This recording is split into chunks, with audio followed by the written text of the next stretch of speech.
This lesson we're going to be talking about evaluating limits numerically. So we've got some different ways of finding the limit, and if you can't factor it, do some of the other traditional ways, solving it analytically or graphically, we can always evaluate it numerically.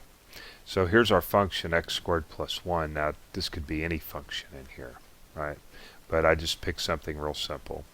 We're going to be looking at the limit as x approaches 0, and you can see here that I've got it's equal to 1. The limit's equal to 1.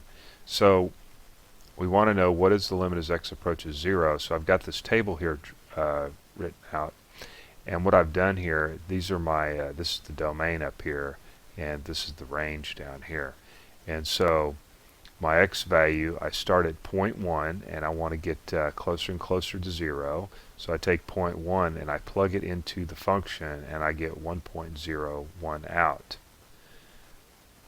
And then I do it again, except I get a little closer to 0 the next time, taking 0.01 and plugging it in for x here and evaluating, and we get 1.001.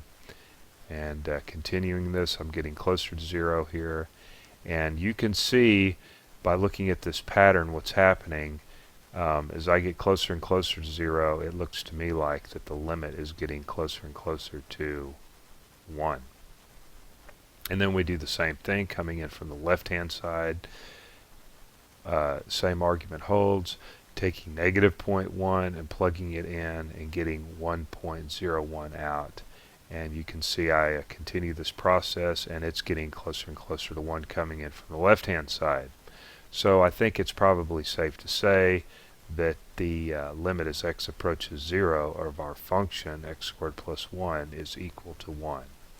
And that's kind of how the limit works. Let's take a look at the graph.